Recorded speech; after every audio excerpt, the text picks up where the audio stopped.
اچھا، اگر کسی جگہ قربانی کی اجازت نہیں ملتی تو وہاں کے لوگ کیا کریں؟ یا ایک مسلمان کی بھی قربانی سے شہر کے سبھی مسلمانوں کے جان اور مال کو خطرہ، تو کیا قربانی کے لیے جو رقم تھی اس کو صدقہ کرنا ضروری ہے؟ دیکھیں، جہاں پہ مسلمانوں کے جان و مال کو خطرہ ہے نا، جو سب کانٹیننٹ میں صورتحال ہے، اسپیشلی انڈیا میں، دنیا کی یونیک ترین سچویشن ہے، اللہ ان لوگوں کو ہدایت دے۔ ان کے منہ پہ یہ تماچا ہے، منافقت ہے کہ ہر وقت یہ یوں ہاتھ جوڑتے ہیں اور دوسری طرف لوگوں کی گردنیں کاٹتے ہیں جو قربانی کرتے ہیں۔ یہ اس سے زیادہ ظلم کوئی نہیں ہے، اور بلا وجہ جو گائے نہیں بھی کر رہا اس کو گائے کا دوش الزام دے کے مار رہے ہیں۔ تو ایسی جگہ جہاں ایک دو ہی گھر ہیں مسلمان، وہاں یہ جرت نہ کریں، کوشش کریں، اللہ کہ آپ کو بالکل آپ کے ہمسائے کہیں کہ بھئی ہم بھی نان ویج کھاتے ہیں، آپ بکرا دمبا چھترا لے آئیں، کوئی مسئلہ نہیں، ہم آپ کے ساتھ ہیں،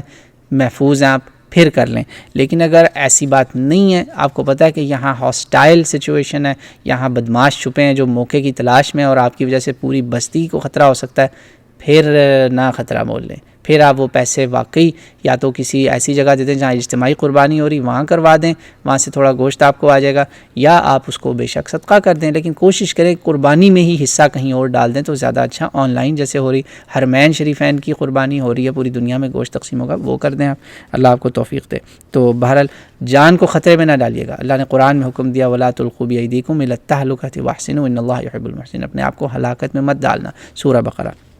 تو یہ اس طرح کا آپ کر لیں، صدقہ ضروری نہیں ہے اس کو کرنا، اگر آپ کے پاس پیسے ہی کم تھے، آپ بہت مجبور ہو کے کر رہے تھے، خود اپنے بچوں کو کھلائیں پلائیں، وہ بھی صدقے کا آپ کو ثواب ملے گا، واللہ اعلم۔